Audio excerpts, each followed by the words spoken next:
नमस्कार, बहुत स्वागत है आप सभी का पक्ष विपक्ष लेकर आपके साथ मैं हूं पूजा कविया गोमा।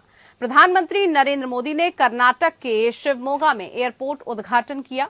इस दौरान उन्होंने डबल इंजन सरकार का गुणगान किया। वहीं एयर इंडिया घोटालों के लिए कांग्रेस को जिम्मेदार भी ठहराया।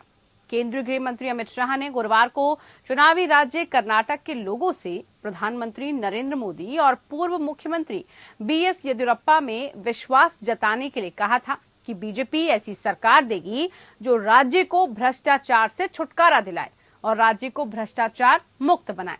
लेकिन अमित शाह शायद ये भूल गए कि येदियुरप्पा पर भ्रष्टाचार के गंभीर आरोप लगे हैं। ऐसे में पीएम मोदी का कांग्रेस पर निशाना खुद पर सवाल खड़े करता दिख रहा है।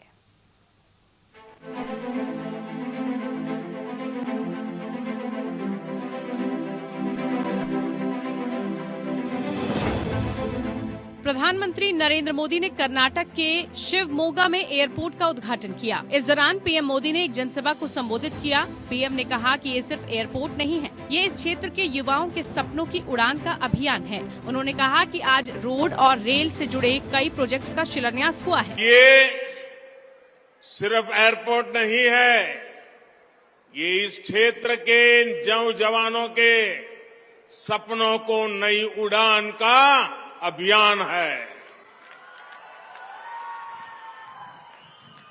आज रोड और रेल से जुड़े अनेक प्रोजेक्ट्स का भी शिलान्यास हुआ है। पीएम ने कहा कि 2014 से पहले जब भी एयर इंडिया की चर्चा होती थी तो नेगेटिव खबरों के लिए ही होती थी। कांग्रेस के समय एयर इंडिया की पहचान घोटालों के लिए होती थी। कांग्रेस के राज में एयर इंडिया की पहचान घोटालों के लिए होती थी, घाटे वाले बिजनेस मॉडल के रूप में होती थी। पीएम मोदी ने कहा कि कोई गाड़ी हो या सरकार, जब डबल इंजन लगता है तो उसकी स्पीड कई गुना बढ़ जाती है।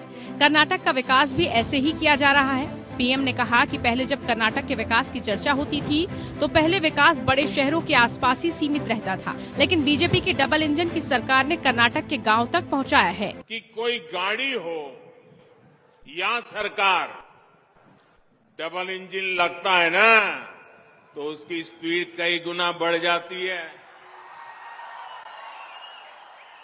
कर्नाटका का अभिवृद्धि रथा ऐसे ही डबल इंजन पर चल रहा है, बल्कि तेजी से दौड़ रहा है।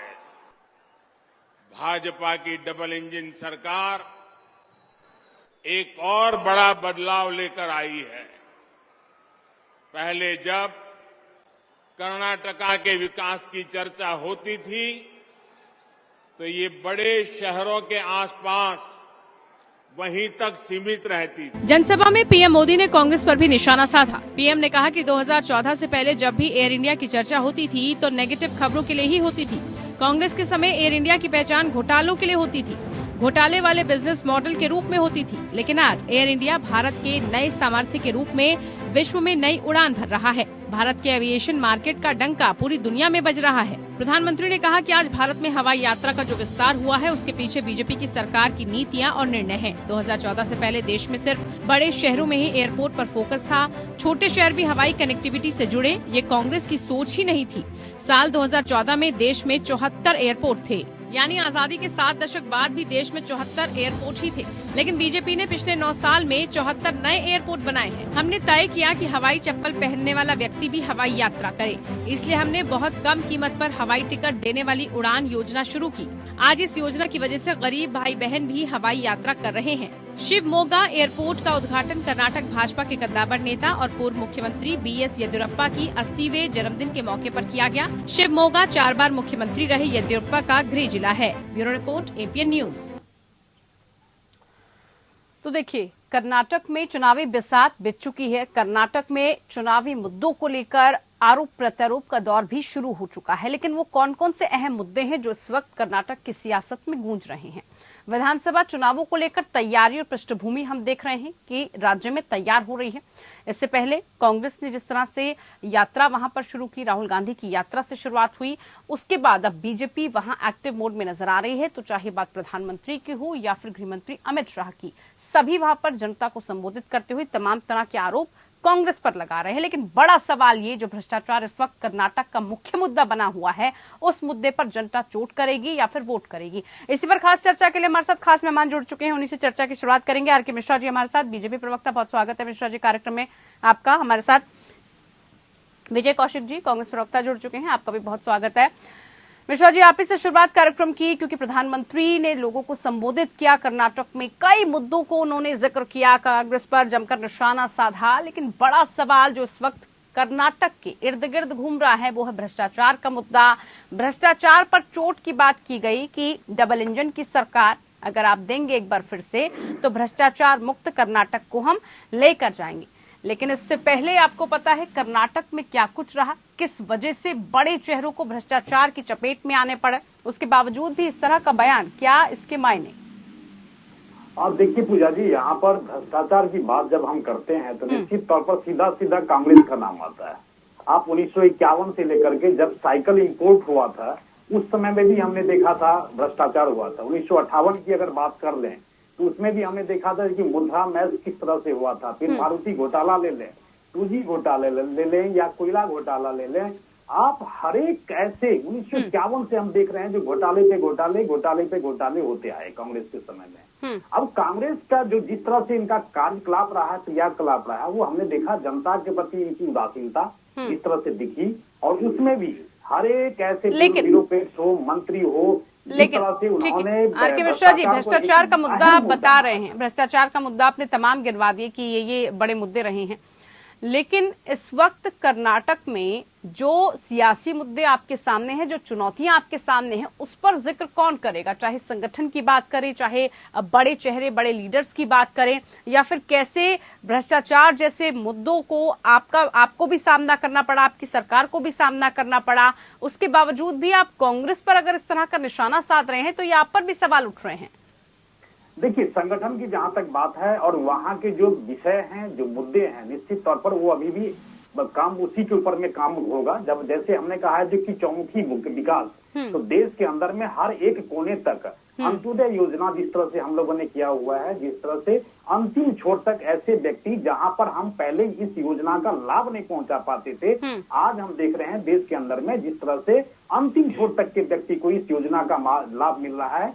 आज आप देखेंगे बड़े शहरों से लेकर के ग्रामीण क्षेत्रों में, सुदूर ग्रामीण क्षेत्र जहां पर हम लोग इस तरह का कल्पना नहीं करते थे, आज वहां पर हम देख रहे हैं कि घर घर बिजली पहुंच रही है, हर एक योजनाओं का लाभ मिल रहा है। तो ऐसी नहीं, इसमें जो मिश्रा जी आप एक बात का बार बार जिक्र करते हैं कि डबल इंजन की सरकार होगी, इससे एक बात बार बार निकलकर सामने आती है, एक सवाल जनता के मन में भी होता है, यानी कि जहां पर डबल इंजन की सरकार नहीं है और उन राज्यों के, उन स्टेट गवर्नमेंट्स के जो आरोप रहते हैं कि हमें ना तो फंडिंग मिलती है केंद्र की तरफ से, हमारे साथ वहां पर जो व्यवहार है वो अछूता व्यवहार किया जाता है, वो सही है? इसका मतलब जहां पर आपकी सरकार नहीं, डबल इंजन नहीं, वहां पर काम नहीं, वो नहीं है। देखिए, बात क्या होती है, जैसे केंद्र ने योजना कोई अगर लागू करिए और स्टेट गवर्नमेंट कोई योजना अगर प्लानिंग लेकर के आता है, तो हम कहते हैं जो कि आप स्टेट जो गवर्नमेंट है वो योजना जरूर लागू करें, लेकिन केंद्र की योजनाओं का भी लाभ जो है सो जनता को मिलते रहना चाहिए। अब होता क्या है, यहाँ पर कॉन्ट्राडिक्शन क्या होता है, तो केंद्र कोई योजना लाता है और स्टेट गवर्नमेंट उसको, जहां पर भाजपा, केंद्र में जो भाजपा अगर सरकार है यहाँ पे, तो इनकी योजनाओं का लाभ जनता तक तो नहीं पहुंच पाता है। डबल इंजन का मतलब ये हुआ जो स्टेट गवर्नमेंट की जो योजना है प्लस केंद्र की जो योजना है, वो दोनों ही लाभ जनता को मिले, यही डबल इंजन हो गया। सभी कहते हैं जो कि ये डबल स्पीड से काम करती है। लेकिन जब गैर भाजपा, जैसे अभी अब केंद्र में भाजपा है, तो गैर भाजपा शासित जितने भी प्रदेश हैं वहां पर क्या होता है, केंद्रीय योजनाओं को उदासीनता की नजर से देखा जाता है, जिससे क्या होता है कि जनता लाभान्वित नहीं हो पाती है। और यही चीज होती है, फिर उसका क्रेडिट नहीं मिल पाता है केंद्र को, उसका क्रेडिट केंद्र जो है वो लेने में अछूती रह जाती है। क्रेडिट की बात नहीं है, ठीक है, बात क्रेडिट की नहीं है, बात ये है जो कि जनता को क्रेडिट की तो होड़ है सर, क्रेडिट की तो होड़ है, किसी क्रेडिट मिले, योजना तो आप लोगों के लिए ला रहे हैं, तो फिर उसमें किसकी सरकार ला रही है। अगर वो ऐसा नहीं होता तो फिर क्रेडिट की बात ही नहीं उठती, फिर तो कोई भी सरकार ऐसा करती और ये कहती कि हम तो सिर्फ जनता के लिए योजनाएं ला रहे हैं। बहरहाल विजय कौशिक जी, राहुल गांधी की भारत जोड़ो यात्रा, उस यात्रा के दौरान हमने देखा कि दक्षिण पर काफी फोकस रहा, कर्नाटक में काफी दिन उन्होंने गुजारे भी, और सबसे खास बात कि वहां पर प्रियंका भी रही, सोनिया गांधी भी रही। इस बीच 150 के पार का नारा भी वो देते हुए नजर आए। कांग्रेस इस बात को लेकर काफी आश्वस्त लग रही है। यात्रा के बाद से जिस तरह का माहौल वहां पर बना है, उसको लेकर एक पॉजिटिविटी दिखाई दे रही है। सबसे पहले तो मैं आपकी बुद्धिमत्ता के लिए आप प्रशंसा करना चाहता हूं कि आपके सवाल ने आज भाजपा प्रवक्ता को बेनकाब कर दिया और वो इस बारे में कोई जवाब दे भी नहीं पाए। और मैं सबूत के साथ एक बात कहना चाहता हूँ, ये जो कह रहे थे कि डबल इंजन की सरकार और राज्य सरकारी केंद्र की जो योजनाएं होती हैं उनको लागू नहीं करते। मैं एक सीधी सी बात कहता हूँ, केंद्र सरकार ने कहा था कि 100 स्मार्ट सिटी बनाएंगे, अगर याद हो तो, जिसके नाम पर लाखों करोड़ रुपए खर्च करने का दावा किया गया है। क्या भाजपा प्रवक्ता मुझे एक भी स्मार्ट सिटी बता सकते हैं कि जो बनकर तैयार हो गई हो? कोई भी एक नहीं बता सकते। इसी तरीके से नमामि गंगे परियोजना, इसी तरीके से कितनी योजनाएं, उन योजनाओं को लेकर सवाल उनसे पूछेंगे, लेकिन विजय जी प्लीज सुनिए ना। उज्ज्वला योजना, सिलेंडर मिल गए लेकिन आज भरवाने की स्थिति में नहीं है गरीब लोग। बहरहाल ये डबल इंजन की सरकार का कारनामा है। अभी माननीय प्रधानमंत्री जी कर्नाटक में क्या बोल रहे थे कि भाई एयर इंडिया, अब कोई आरोप नहीं लगाता। भैया आप आरोप कहाँ से लगाएगा जब आपने उसे बेच ही दिया। आप मुझे बताइए कि आपने जो नहीं, तो प्राइवेटाइजेशन का, निजीकरण का, इसका मतलब फायदा मिल रहा है कि भ्रष्टाचार तो कम से कम रुक पा रहा है। भ्रष्टाचार जैसी खबरें तो निकलकर सामने नहीं आ रही। नहीं, सबसे बड़ा भ्रष्टाचार तो यही है ना जी, एक संस्थान को किसी सरकार ने खड़ा किया और दूसरी सरकार ने उस संसाधन को बेच दिया। जैसे मोदी सरकार ऐसे बहुत से उपकरणों को बेचने जा रही थी जो फायदे के थे, उसके बावजूद उन्हें बेचने जा रही थी। ये तो विपक्ष के विरोध के चलते सरकार को कई कारणों से कुछ मुद्दों पर मजबूर होना पड़ा। जैसे LIC का पैसा अडानी के शेयरों में लगाने के लिए किसने कहा था? अब वो घाटे में जा रहे हैं और घाटे में जा रहे हैं तो LIC ने समय पर अपना पैसा क्यों नहीं निकाला? बहरहाल मैं उस मुद्दे पर आ रहा हूँ कर्नाटक में कि भ्रष्टाचार, ये कहते हैं भ्रष्टाचार बहुत बड़ा मुद्दा। तो जिन BS येदियुरप्पा को ऑन रिकॉर्ड भ्रष्टाचारी माना गया, खुद भाजपा द्वारा माना गया, उनको इतनी तवज्जो क्यों? और मैं एक सीधी सी बात कहता हूँ कि इन्होंने अभी भी बात कही कि चप्पल वाला व्यक्ति हवाई जहाज में सैर करे। आप 2014 से पहले का रिकॉर्ड उठाकर देख लीजिए कि आम आदमी कितनी यात्रा करता था और इनकी सरकार आने के बाद में कितने लोग यात्रा कर रहे हैं हवाई जहाज में। तो ये केवल पूंजीपतियों को बढ़ाने की बात है कि आम आदमी तो आज बस में भी सफर करने की स्थिति में नहीं है, इतनी महंगाई है। चलिए ठीक है, एविएशन को लेकर एक अलग मुद्दा है। लेकिन विजय कौशिक जी, मेरा सवाल कर्नाटक के चुनावी मुद्दों को लेकर है आपसे। कर्नाटक में इस वक्त कांग्रेस का जो माहौल चल रहा है, खासतौर पर यात्रा के बाद, उसको आप किस नजरिए से देख रहे हैं? क्या आपको लग रहा है वो यात्रा का ही एक पूरा माहौल है जिसकी वजह से खुद प्रधानमंत्री को, अमित शाह को वहां पर जाकर संगठन से लेकर किस तरह की पकड़ वहां होनी चाहिए, कौन कौन सी जो ऐसी चुनौतियां हैं उनका सामना बीजेपी को करना पड़ सकता है, इसको लेकर वहां लगातार अब होमवर्क किया जा रहा है? ये उस यात्रा का असर आप मान रहे हैं? इस बात के लिए मैं मोदी जी की और अमित शाह जी की प्रशंसा करना चाहूंगा। या तो कह लीजिए कि वो राज्यों के लूट के माल में हिस्सा लेने के लिए इतना मजबूत रहते हैं कि हर राज्य में सरकार बनाने के लिए इस स्तर तक चले जाते हैं जो प्रधानमंत्री का स्तर कतई नहीं होना चाहिए। तो हमने हिमाचल के चुनाव में देखा कि किस तरह से खुद प्रधानमंत्री जी भाजपा के बाकी लोगों के पास फोन कर रहे थे कि भी आप चुनाव में बैठ जाइए। तो जाहिर सी बात है कि कहीं ना कहीं हर जगह इनकी मिली भगत है लूट के माल को लेकर। और कांग्रेस हर तरह के भ्रष्टाचार के खिलाफ है। राहुल गांधी जी के नेतृत्व में जो यात्रा शुरू हुई थी, कर्नाटक में किस तरह के मुद्दे देख रहे हैं? हमें लोगों का रिस्पांस मिला, उसके चलते हमें पूरी उम्मीद है कि वहां पर कांग्रेस की सरकार बनने जा रही है। कहीं ना कहीं देखिए, एक बड़ी सीधी सी बात है, हमने पहले भी एक मुद्दा उठाया था कि भाई ये जो विकास की बात होती है, अगर ये विकास लोगों का गला काट के ना किया जाए तो लोग खुश होते हैं। लेकिन आज जो टैक्सों की मार है, महंगाई की मार है, उससे कर्नाटक की जनता भी तो त्रस्त है। फिर भाजपा सरकार की दोहरी नीतियों को, डोगरी नीतियों को पूरा देश देख रहा है। कर्नाटक में या असम में जब इनके नेता तो ऐसे में विजय कौशिक जी मुद्दा आपके पास है और कर्नाटक राज्य आपसे अछूता नहीं है, क्योंकि पहले भी आपने गठबंधन के साथ वहां सरकार बनाई थी। उसके बाद फिर जो कुछ भी हुआ, आपके हाथ से सरकार निकल गई, खिसक गई, वो हमने सबने देखा। लेकिन यहाँ पर अगर महाराष्ट्र में भी आप देख लीजिए नहीं किस तरह से सरकार गिराई गई, हमारी गठबंधन की सरकार। नहीं, वो गिराए गए या विधायक चले गए, वो एक अलग पेज बन जाता है। लेकिन सवाल यहाँ पर ये बड़ा है कि अगर आपको कर्नाटक में इस वक्त ये स्थिति लग रही है, तो आपको लगता है कि वहां पर और फोकस करने की आवश्यकता है कांग्रेस के लिए, क्योंकि बचे कुचे जो आपके राज्य है, कम से कम वहां पर कांग्रेस अपना वर्चस्व कायम रख पाए, वहां पर कांग्रेस सिमटे ना कुछ एक चीजों में, उसको लेकर कार्य करने की, उसको लेकर जमीनी स्तर पर देखने की, उसे सोचने की आवश्यकता है या नहीं है? देखिए, बिल्कुल आप सही कह रही है। कांग्रेस पार्टी को न केवल कर्नाटक, पूरे देश के लिए बड़ी तेज गति से काम करने की जरूरत है, क्योंकि देखिए देश की निगाहें, बड़ी उम्मीद भरी निगाहें कांग्रेस की तरफ है। लेकिन कांग्रेस तभी जनता की लड़ाई लड़ने में सक्षम साबित होगी जब ब्लॉक लेवल तक हमारा संगठन पूरी तरह से मजबूत हो और हम आम जनता के हितों की लड़ाई ब्लॉक स्तर तक भी लड़ें। क्योंकि संसद में मान लीजिए राहुल गांधी जी लड़ रहे हैं, सड़क पर भी राहुल गांधी जी लड़ रहे हैं, तो उन परिस्थितियों में राहुल गांधी जी के नेतृत्व में जब तक ब्लॉक स्तर पर कांग्रेस मजबूत नहीं होगी, तब तक निश्चित तौर पर उसका नुकसान होगा।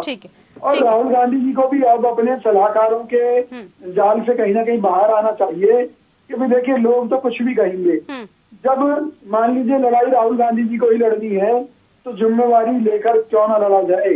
लोग तो हरान में भी कुछ ना कुछ कहेंगे। ठीक है, वो जिम्मेदारी वो कैसे लेंगे वो देखना होगा हमें। लेकिन आर के मिश्रा जी, भ्रष्टाचार का मुद्दा कर्नाटक में बहुत बड़ा है। इसकी वजह से क्या कुछ हुआ था, मुख्यमंत्री तक बदलना पड़ गया था, वो आपकी पार्टी नहीं भुला सकती। अब ऐसे में येदियुरप्पा पर भ्रष्टाचार के खुद गंभीर आरोप लगे थे और उसके बाद अगर बीजेपी उस मुद्दे को लेकर जनता के पास जाती है, तो ये जनता के बीच में भी सवाल है कि आप कैसे भ्रष्टाचार का मुद्दा उठा सकते हैं, या तो आप खुद पाक साफ हो। ऐसा है, अभी जैसे हमारे मित्र अभी कह रहे थे जो कि येदियुरप्पा जी के ऑन रिकॉर्ड भ्रष्टाचार के आरोप लगे हुए हैं। मैं कह रहा हूँ आरोप सिद्ध नहीं हुआ है, पहली बात। दूसरी बात कह रहे हैं जो कि ये उनको तवज्जो इतना क्यों दे रहे हैं। नहीं तो कांग्रेस के ऊपर कौन सा आरोप सिद्ध हुआ है जो आप हमारी पार्टी पर उंगली उठाते हैं? फिर आप एक मिनट कौशिक जी, एक मिनट। अब जैसे अब राहुल गांधी जी है, इन्हें हम नेशनल हेराल्ड केस में जमानत पे हैं, तो फिर इतना ही तवज्जो क्यों दे रहे हैं राहुल गांधी जी को? ऐसी बातें नहीं होनी चाहिए। भ्रष्टाचार के ऊपर में जीरो टॉलरेंस है तो है, भ्रष्टाचार के ऊपर में जीरो टॉलरेंस है तो है। आप खुद नहीं कह सकते भ्रष्टाचार को एक हथियार के तौर पर आप इस्तेमाल करेंगे, ये नहीं हो सकता। भ्रष्टाचार को एक हथियार के तौर पर आप इस्तेमाल करेंगे, ये नहीं हो सकता। आप भ्रष्टाचार आपने 1951 से लेकर के 2014 तक भ्रष्टाचार की एक लिस्ट हमारे पास। मुझे बताइए ना, जो आपके झूठे आरोप हैं, बहुत सारे आरोप सिद्ध हुए हैं। मैं तो कह रहा हूँ साइकिल जब इम्पोर्ट हुआ था 1951 के अंदर, नहीं हुआ तो 1951 के अंदर में साइकिल इम्पोर्ट हुआ था, उस समय में भी घोटाले हुए थे। नहीं, भ्रष्टाचार लगते हैं, वही बात हो जाती है ना कि उसके लिए आपके पास तथ्य होने चाहिए, सबूत होने चाहिए, साक्ष्य के आधार पर ही कोर्ट फैसला करेगा ना। देखिए, राजनीति में आरोप प्रत्यारोप तो लगते रहते हैं, लेकिन उसको सबूतों के आधार पर पेश करना और उसके बाद उसको कानून के तहत कार्रवाई करना, वो देखा जाता है। सिद्ध हो जाए, जीरो टॉलरेंस हर एक सरकार को अपनानी चाहिए, हर एक सरकार को अपनानी चाहिए। लेकिन कर्नाटक के अंदर में जहां तक बात है संगठन की, मैं कह रहा हूं जो कि संगठन हमारी बड़ी मजबूती के साथ जनता के उन मुद्दों को उठाएगी या उठा ही रही है। और जिस तरह से हम लोगों ने पूरे देश के अंदर में अंतिम छोर तक के व्यक्ति को उसके योजनाओं का लाभ मिले, केंद्रीय योजनाओं का लाभ मिले, प्रदेश की योजनाओं का लाभ मिले, इसके लिए हम हमेशा से ही तत्पर रहेंगे। और इसमें कहीं कोई नहीं, जीरो टॉलरेंस, भ्रष्टाचार, कानून व्यवस्था, ये सारी चीजें हमारे प्राथमिकता में रहेगी। विजय कौशिक जी, इसी के आधार पर चुनावी मुद्दा लड़ा जाएगा। और जिस एविएशन सेक्टर में ये कहा जा रहा है कि बहुत कुछ किया गया है, जबकि कांग्रेस की सरकार में सिर्फ और सिर्फ 74 एयरपोर्ट थे और पिछले 9 सालों में बीजेपी ने उससे ज्यादा करके दिखा दिए हैं। अब ऐसे में प्राइवेटाइजेशन का जो मुद्दा आप उठाते हैं, निजीकरण का, वो तो नजर नहीं आता, क्योंकि यहाँ पर तो विकास के मायने बदल गए हैं, ऐसा बीजेपी कह रही है। देखिए, मैं केवल एक बात कहना चाहता हूँ कि जो भाजपा है वो केवल झूठ की राजनीति करती है और झूठ की राजनीति करते करते ये लोग इतने मतलब आगे निकल चुके हैं कि जनता को बरगलाना, खुद ये मानते हैं कि चुनावी जुमले छोड़ते हैं, जनता को उसमें फंसाते हैं और अपनी सरकार बनाते हैं। और मैं एक मिनट, आप अपना सवाल जरा दोबारा से बताएंगे मुझे? विजय जी, सवाल यही था, निजीकरण की बात आप अभी उठा रहे थे कि सब कुछ जो है निजीकरण के हाथों में दिया जा रहा है, प्राइवेटाइजेशन किया जा रहा है सबका, लेकिन उसके बाद बीजेपी जब जवाब देती है तो वो गिनवा देती है कि आपकी सरकार के समय में कितने थे एयरपोर्ट्स और अब हमारी सरकार के, उस अंतर को वो डिफरेंशिएट को गिना देती है। अब मैं वही किस तरह से उद्घाटन हो रहे हैं हर जगह। ये वही भारतीय जनता पार्टी है जो विपक्ष में रहते हुए 49% FDI का भी विरोध करती थी। आज ये वही भारतीय जनता पार्टी है जिसने विभिन्न क्षेत्रों में 100% तक विदेशी पूंजी निवेश को मंजूरी दे दी है। मैं आपको कितने ही शहर बता सकता हूँ जो भारतीय जनता पार्टी की सरकार के राज में कूड़ा तक उठाने का काम चाइनीज कंपनी को दे रखा है, जो घोटाले कर रही हैं। चाइना के साथ हमारा व्यापार घाटा क्या पहुंच चुका है। बहरहाल जब ये पूंजीपतियों के द्वारा, देखिए सवाल ये है कि घोटालों का पैसा कहाँ जा रहा है। PM कोयर्स में जो घोटाला हुआ उसका पैसा कहाँ जा रहा है, और जो नमामि गंगे परियोजना और जो राफेल घोटाला दूसरे घोटाले हुए पैसा कहाँ, वो पूंजीपतियों के माध्यम से भाजपा के नेता उसे भारत में लगवा रहे। मतलब जो भ्रष्टाचार की वो पैसा कहाँ जा रहा है, फिर वो पैसा कहाँ जा रहा है जो बता तो रहा हूँ। अडानी अंबानी के द्वारा ये इस देश की आर्थिक व्यवस्था को जो कैप्चर करने की योजना थी, इसके माध्यम से इन्होंने एक सिस्टम ये बनाया कि एयरपोर्ट तो बनाए सरकार और उसे निजी हाथों में दे दो, या जो जितने भी हमारे, अगर हम पुरातत्व महत्व के ये सवाल उठते रहेंगे। आर के मिश्रा जी, कर्नाटक में भी ये मुद्दा काफी हैवी लग रहा है कि काफी गंभीर ये मसला है, इसको जरा समझने की आवश्यकता है आपको लगता है, और इसीलिए प्रधानमंत्री लगातार वहां पर ये मुद्दा उठा भी रहे हैं। देखिए पूजा जी, मैं कह रहा हूं केवल कर्नाटक के अंदर नहीं, देश के हर एक प्रदेश के अंदर में इस तरह के मुद्दे बिल्कुल प्रखरता से उठनी चाहिए। आज प्रधानमंत्री जी ने बिल्कुल उठाया है इस मुद्दे को, और निश्चित तौर पर ऐसे मुद्दे हर एक पार्टियों को, आज प्रधानमंत्री जी ने कितने पारदर्शिता के साथ इस चीज को कहा है, पहले भी कहा है, क्योंकि कोई भी पार्टी आए निश्चित तौर पर आपके स्थायी जो इंफ्रास्ट्रक्चर है वो आपके स्थायी, जब आप विकास करेंगे तो आप बार बार सुन करके आते हैं। ये चीज उन्होंने बड़े पारदर्शिता के साथ सभी पार्टियों को कहा था। ये अगर आप लोगों को याद होगा तो उन्होंने कहा था। तो आज अगर भ्रष्टाचार नहीं, उसके बावजूद भी सबसे ज्यादा मैंडेट आपको मिला था, सरकार आप नहीं बना पाए थे, उसके बाद भी अगर आप ये बात कह रहे हैं। बहरहाल समय का अभाव भी है मेरे पास और मैं सवाल नहीं ले पाऊंगी। बहुत शुक्रिया आप दोनों खास मेहमानों का, आप जुड़े हमारे साथ। तो कर्नाटक पर ये हमारी विशेष चर्चा कि आखिरकार जो चुनावी मुद्दे हैं वहां पर वो किस तरह से हावी है, लेकिन बड़ा सवाल भ्रष्टाचार के गंभीर आरोपों के बावजूद भी बीजेपी इस आरोप से कैसे बच पाएगी, आने वाले चुनावों में देखना होगा। फिलहाल के लिए पक्ष विपक्ष में इतना ही। बने रहिए हमारे साथ। नमस्कार।